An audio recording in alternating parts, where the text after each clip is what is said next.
오늘 우리가 나눌 하나님의 말씀은 잠언 22장 22절입니다. 잠언 22장 22절부터 29절 말씀까지 한 절씩 교독하시겠습니다.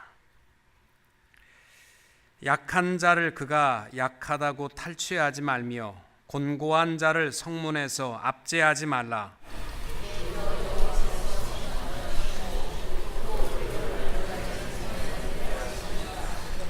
노를 품는 자와 사귀지 말며 울분한 자와 동행하지 말지니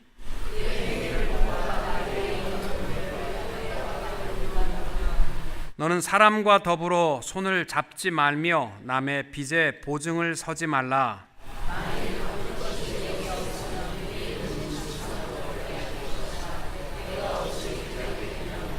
내 선조가 세운 옛 지게석을 옮기지 말지니라. 내가 자기의 일에 능숙한 사람을 보았느냐? 이러한 사람은 왕 앞에 설 것이요 천한 자 앞에 서지 아니하리라. 아멘. 잠언 22장부터는 30개의 잠언의 말씀이 나와 있습니다. 30가지의 이 지혜의 말씀을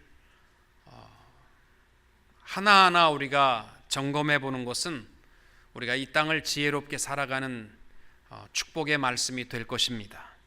그 중에서 오늘 우리가 봉독한 말씀은 우리가 살아가는 지혜로운 경영의 원리, 모든 생업과 직장 생활과 모든 일을 경영함에 있어서 필요한 5가지 지혜의 말씀을 하고 있습니다. 여러분, 동양 고전 경영에 지혜를 주는 베스트셀러가 뭔지 아십니까? 그것은 손자병법이라는 책입니다.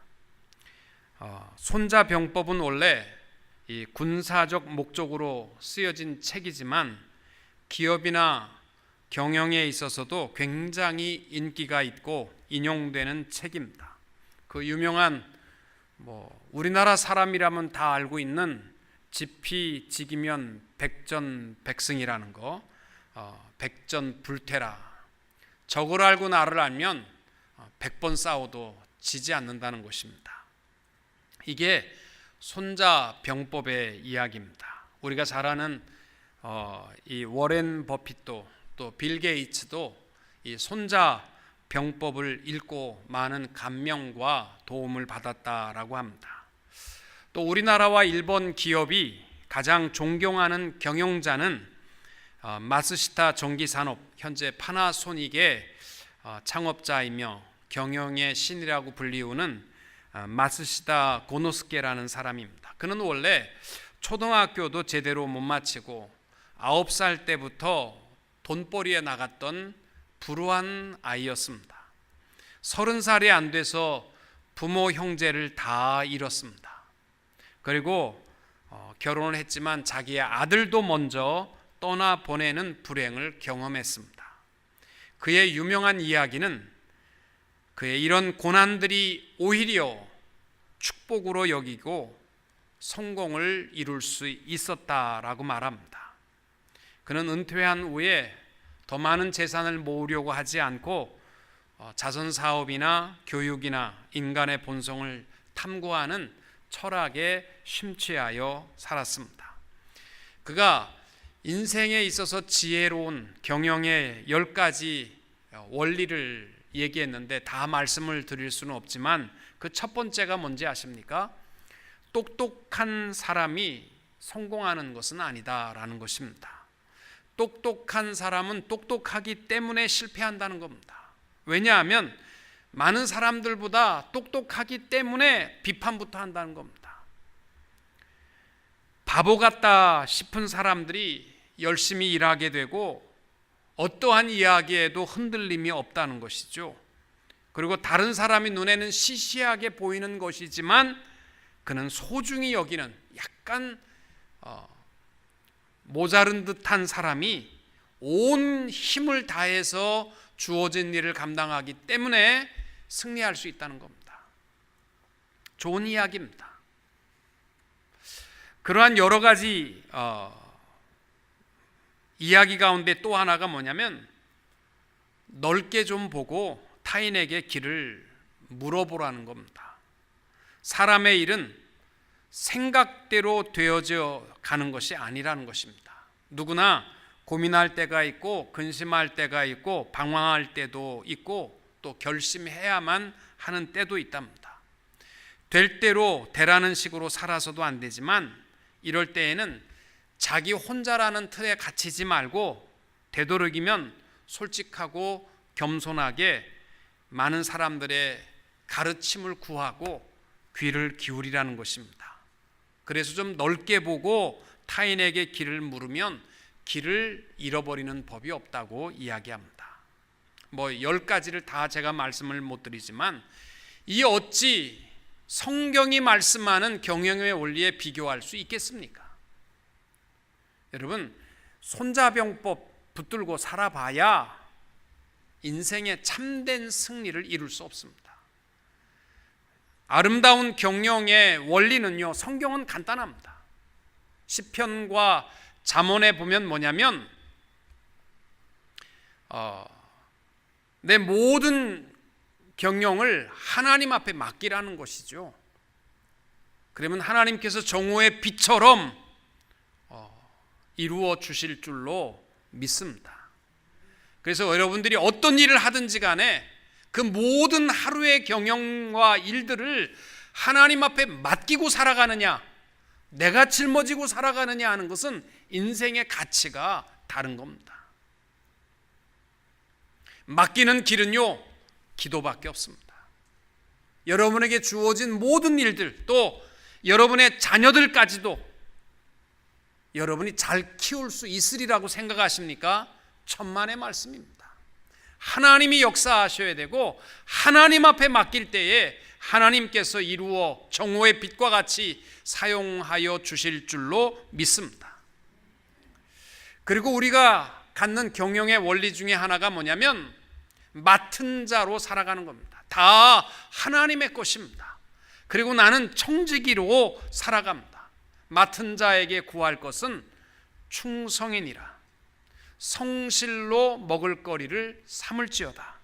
내게 주어진 일에 대해서 하나는 기도로 하나님 앞에 맡기고 주어진 모든 일을 감당하는 것과 또 하나는 맡은 자로서 충성을 다하고 내게 주어진 일을 감당하는 것이 그리스도인의 경영의 원리죠. 근데 지혜자가 이 지혜로운 경영을 위해서 5가지 우리에게 잠언 22장부터 22절부터 29절까지 말씀합니다. 그 첫 번째가 뭐냐면 가난한 자에게서 이익을 구하지 말라는 것입니다. 23절 말씀에 22절 말씀에 말씀합니다. 약한 자를 그가 약하다고 탈취하지 말며 곤고한 자를 성문에서 압제하지 말라. 여러분, 약한 자는 도움을 받는 것에 무방비한 상태입니다. 힘이 없는 자의 것을 탈취하려는 마음은 하나님이 절대로 기뻐하지 않습니다. 여러분이 하시는 모든 경영들, 또 하시는 모든 생업들이 힘없고 없는 자의 것을 빼앗으려고 하지 마시고 약한 자의 것을 나누고 오히려 그들을 도우며 감당하게 하는 것이 이 땅 위의 모든 경영의 승리의 비결임을 말씀합니다. 영국에 이튼 컬리지라고 있습니다. 600년 전통의 명문, 최고의 명문 학교입니다. 영국에서 가장 많은 총리를 배출한 학교가 바로 이 이튼 컬리지고, 또 졸업생의 30% 이상이 정말 위대한 그 인물로 세상에 아름다운 열매를 맺는 일들을 감당하는 것으로 유명합니다. 근데 이 학교는요, 강조하는 것이 뭐냐면 공부가 아니라 협동과 체육과 희생입니다. 그 학교에 절대로 빠져서는 안 될 중요한 과목이 뭐냐면 이 체육, 그리고 팀워크 활동이랍니다. 그래서 이 나라가 그 영국이 전쟁이 났을 때에 가장 많이 기꺼이 가서 희생하고 또 용감한 군인을 양성한 학교도 바로 이 이튼 컬리지라고 말합니다. 이 학교에 교훈이 있습니다. 5가지 교훈이 있는데 그 교훈이 뭐냐면, 첫째가 남의 약점을 이용하는 비겁한 사람이 되지 말라. 사람마다 약점이 있거든요. 꼭 그걸 가지고 괴롭게 하는 사람들이 있습니다. 그러한 인간이 되지 말라는 겁니다. 2번째는 비굴한 사람이 되지 말라. 3번째는 약자를 무시하지 말고 오히려 상대방을 배려하라. 4번째는 잘난 척하지 말라. 5번째는 공익과 정의를 위한 일에는 누구보다 앞서라. 저는 우리 교회 연말이 되면 제 나름대로 열심히 기도하면서, 올해는 우리 성도님들이 각 전도회에서 제발 서로 안 하려고 하는 일들이 좀 없었으면 좋겠고, 내년이 되면 나는 다 빠지고 이름 빠지고 그냥 해도 그만 안 해도 그만인 사람으로 존재하려고 하지 말고, 정말 중요한 것이 있다면요, 팀워크입니다. 저는 우리 교회가 작은 교회라고 생각하지 않습니다. 5명이면 어떻고 10명이면 어떻습니까? 팀워크입니다. 서로가 나는 공짜 회원이 되려고 하지 말고 작은 일이라도 함께 할 때에 기쁨이 있고 하나님이 역사하세요. 맡아봐야 개고생이야. 안 맡고 대충 그냥 나는 넘어가련다, 그런 마음 버리고요. 오늘 새벽에도 제가 부탁을 했는데, 목사의 개인 일을 위해서 부탁하거들랑 거절하셔도 됩니다.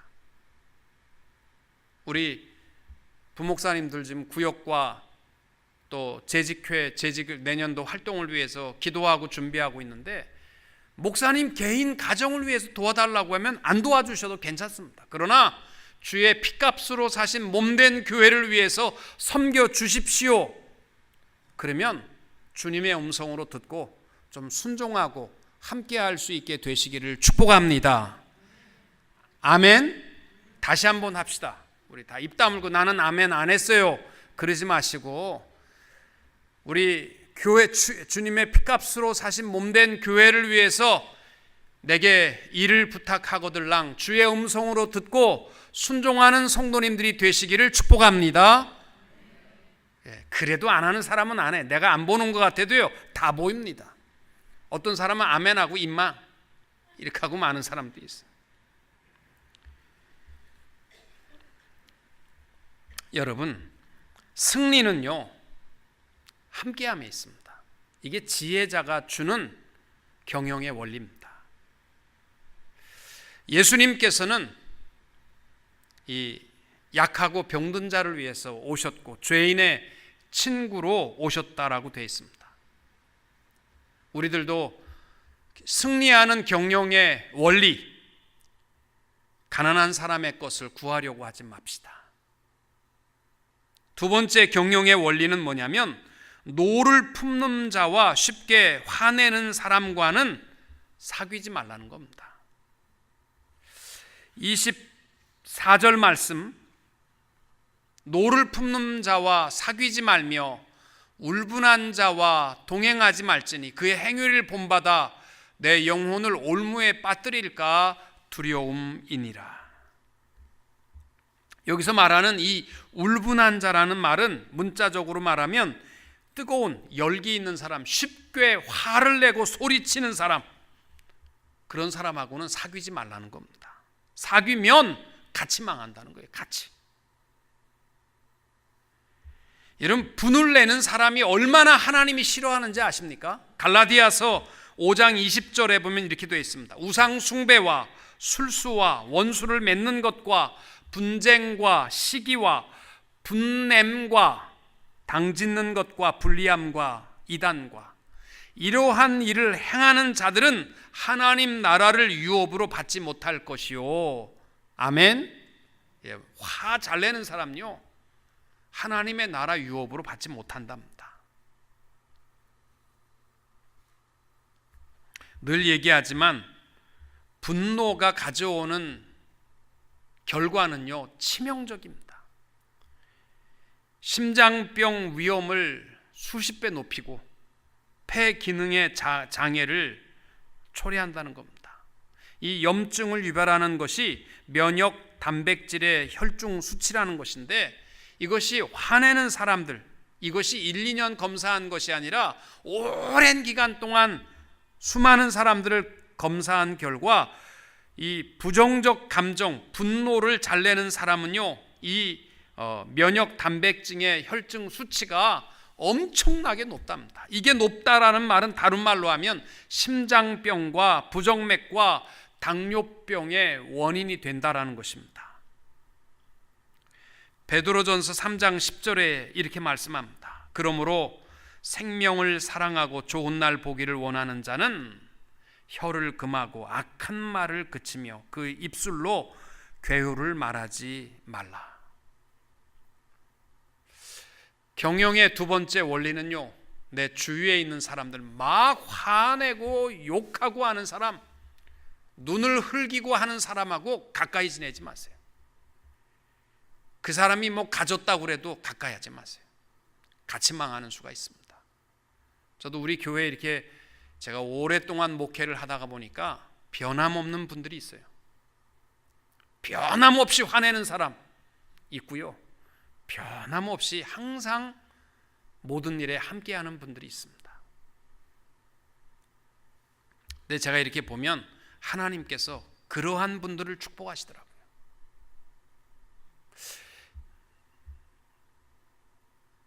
제가 이렇게 장로님들도 이렇게 보면, 우리 한국준 장로님이 원로 장로님으로 이제 한 분 남으셨는데,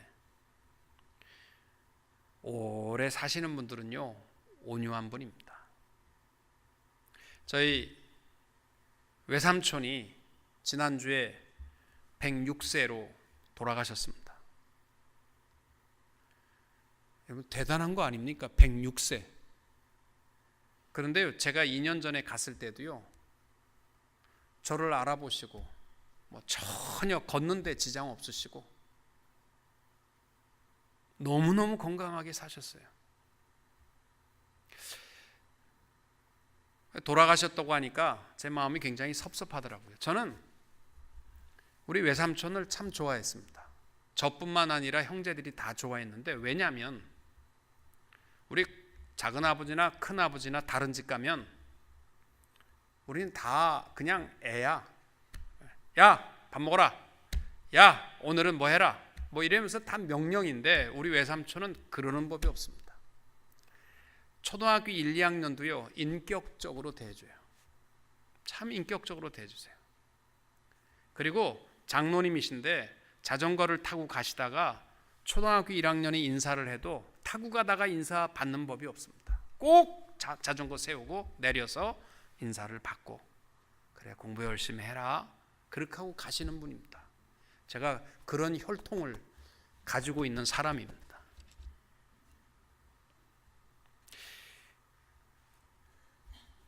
참 온유하세요. 화내는 것을 못 봤습니다. 제가 화내는 것을 못 봤다고 하니까 우리 사촌 형님이 자기는 한 번 봤답니다.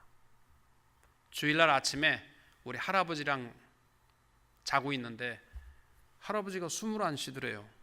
그래가지고 뛰어나와갖고 옆집에 우리 외삼촌이 살았는데, 박장로님 우리 할아버지가 죽었어요. 그랬더니 우리 외삼촌이 한 번 정색을 하고, 이놈아, 그런 장난은 치면 안 되는 거야. 근데 진짜 돌아가셨거든요. 그리고 한 번 화를 내셨답니다. 근데 진짜 화를 안 내세요.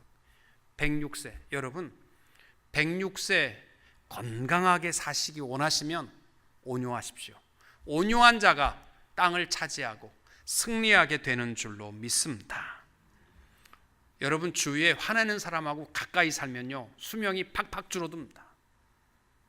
뭐 만나면 자꾸 헐뜯고 끄집어내리고 하는 사람하고 같이 있으면요 수명이 줄어드니까 온유한 사람과 함께 하십시오. 세 번째 지혜로운 경영의 원리는 뭐냐면 빚보증은 절대로 서지 말라. 오늘 특별히 26절 말씀에 보시면은 너는 사람과 더불어 손을 잡지 말며 남의 빚에 보증을 서지 말라. 만일 갚을 것이 내게 없으면 내 누운 침상도 빼앗길 것이라. 내가 어찌 그리하겠느냐. 모든 경영을 해 나감에 있어서 남의 손을 잡지 말라라는 말은 손잡는 게 나쁘다는 말이 아니라 쌍방간에 서로 보증이 되는 표식으로 동맹을 맺듯이 그러한 일 하지 말라는 겁니다. 보증이라는 것은요, 절대로 삼가하라. 여러분, 우리가 지금 잠언 말씀을 보면서 계속 반복해서 지혜자가 주는 말씀입니다. 주변의 빚을 보증을 섰다가 자기만 망하는 게 아니라 자기 형제와 부모까지도 다 망하게 하는 사람도 많이 봤습니다. 제가 알고 있는 한 분은 지금 그 메디칼 닥터인데 빚 한 번 잘못 사가지고요, 월급 받으면 그 자리에서 다 가져갑니다. 그냥 다 가져가요. 지금도 고생합니다. 대개 그런 분들이 누구냐면요, 정말 천사 같은 마음을 가지신 분들이에요. 거절을 못 하시는 분들. 여러분, 보증 서달라고 했을 때 거절하는 거 쉽습니까? 어렵습니다. 목사는 더 어렵습니다. 저도 어떤 분이 보증을 서달라고 그래서 제가 집사님, 내가 보증 못 씁니다. 죄송합니다. 그러나 내가 있는 거 다 드리겠습니다. 그래가지고요, 제 집사람 불러가지고 체크 얼마 있는지 그 자리에서 꺼내가지고 체크북 열고 남아있는 돈 다 써라. 일전도 남김없이 다 써라. 찢어갖고 제가 줬어요. 보증은 서지 말라는 거예요. 특별히 잠언 11장 15절에 타인을 위하여 보증이 되는 자는 손해를 당하여도 보증이 되기를 싫어하는 자는 평안하니라. 잠언 22장 26절 너는 사람과 더불어 손을 잡지 말며 남의 빚에 보증을 서지 말라. 잠언 17장 18절 지혜 없는 자는 남의 손을 잡고 그의 이웃 앞에서 보증이 되느니라. 보증을 정말 들기 어렵거들랑 가운을 써서 집에다 붙여 놓으세요. 그래가지고 집 가운을 빚 보증 서지 말라. 그래가지고 누가 서달라고 하거들랑 정말 서주고 싶은데 우리 집안에 가훈이 빚 보증 서지 말라는 거기 때문에 설 수가 없다. 아무리 친해도 우리 집 가훈이다. 그렇게 해서라도요, 안 쓰셔야 됩니다. 근데 예수 믿는 사람들이 거절하는 게 어려워요. 어떤 분들은 마음의 괴로움이 뭐냐면 이 누가복음 6장 30절에서 물은 내게 구하는 자에게 주며 내 것을 가져가는 자에게 다시 달라지 말며. 이거 보세요. 주님께서 원하는 자에게 주라고 했는데 왜 주지 말라는 겁니다. 여기서 말하는 거요, 빚보증 서라는 말 아닙니다. 무슨 얘기냐면 무리해서 주라는 말이 아니라 있는 것에 대해서 주라는 거예요. 네가 줄 수 있는 것까지는 주라는 거죠. 움켜쥐고 있으면서 안 주는 사람이 되지 말고 내가 줄 수 있는 역량까지만 베풀 수 있는 자가 되라는 거예요.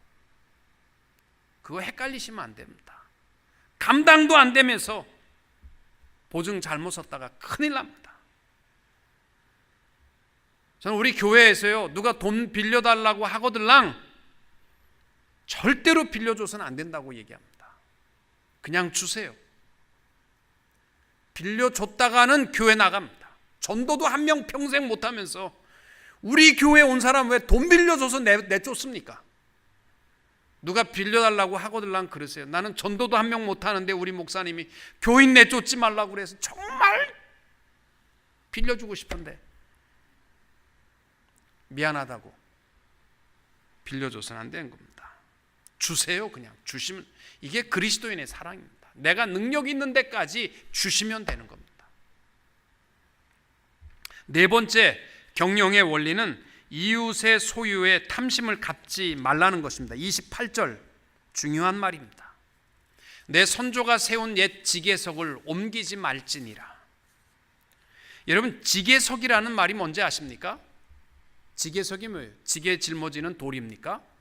지계석이 뭐냐면 경계표라는 거예요. 경계표. 행정구역이나 나아가선 국가들 간의 경계 표시를 하기 위해서 지계석을 세워두는데 논과 밭, 목초지 경계를 정하고 이것은 우리 거, 이것은 너네 거 이렇게 선을 긋는 게 지계석이거든요. 이 지계석을 옮기지 말라는 뜻은 무슨 뜻이냐면 남의 땅을 빼앗으려고 맘먹지 말라는 것입니다. 특히 가난한 사람들의 땅을 빼앗아서는 안 됩니다. 잠언 22장 28절에도 나오지만 잠언 23장 10절 말씀에도 우리에게 분명하게 가난한 사람들의 땅을 빼앗지 말고 지계석을 옮기지 말라고 말씀합니다.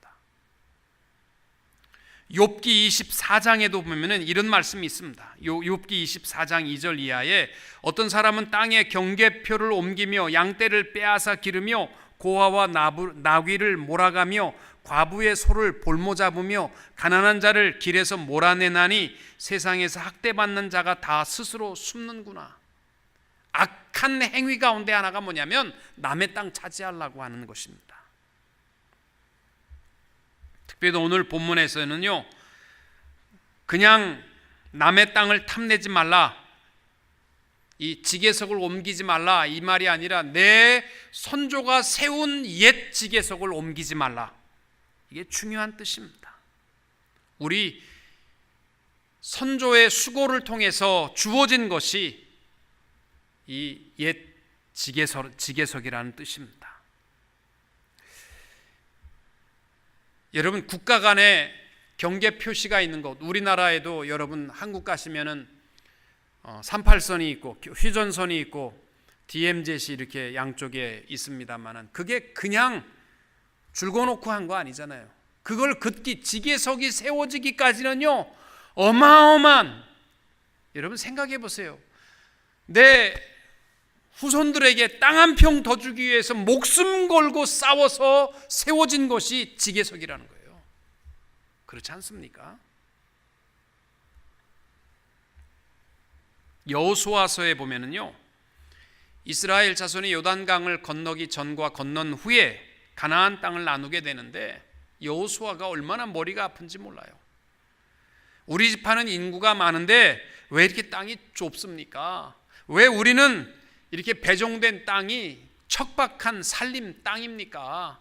이래서요 불평이 많았습니다. 여호수아는 항해하는 이 지파들을 다 따독거리고 그렇게 해서 결정한 것이요 이 분깃 기업이라는 것입니다.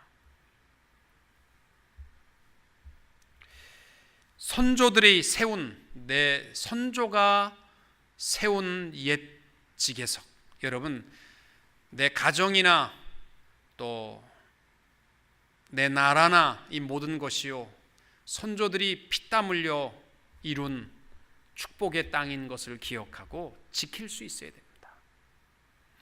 중국에 여러분이 가보실 기회가 있으시면 동북 지역에 여행을 하게 되면 정말 이 평야 기름진 땅입니다. 이 일제시대의 중국 대륙 동북 지역으로 흘러간 우리 조상들이요 그 땅을 개간하기 위해서 얼마나 노력했는지 모릅니다. 그리고 이 송화강과 용정 시내 같은 데는요 기름진 농토로 비옥한 땅으로 바꾸었습니다. 이게요 우리 조상들이 해놓고 일송정 푸른 소른 이 노래를 부른 그 곳에 가면요 정말 한국 지계표가요 사방에 꼽혀 있습니다. 이거는 대한민국 땅이라는 거예요. 한국 땅이라고. 그리고 우리 조상들이 그곳에서 얼마나 피땀 흘렸는지 몰라요. 그것은요 중국도 알아요. 그래서 중국 대륙의 이 동북 지역의 쌀 농사가 모든 중국에 풍족한 식량을 보급하는데 조선족의 공로가 상당히 크다. 그래가지고요 사실은 조선족 자치주로에 대해서 굉장한 혜택을 줬어요. 이게 조선족의 땅인 거 알고 있습니다. 지금 가면요 그곳에서 별짓을 다 해도 괜찮은데 애국가 부르면 잡혀갑니다. 왜냐하면 우리 조상들이 세워놓은 지계석을 다 가려놓고 중국 땅으로 만들고 있는 작업이기 때문에 애국가 못 부르게 되어 있습니다. 태극기 흔들었다가는 감옥 갑니다. 그냥.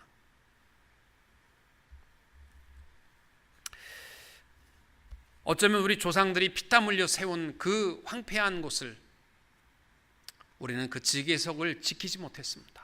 어쩌면 지금은요, 백두산 반쪽도 뺏겼고 어쩌면 더 뺏길지 몰라요. 계속적으로.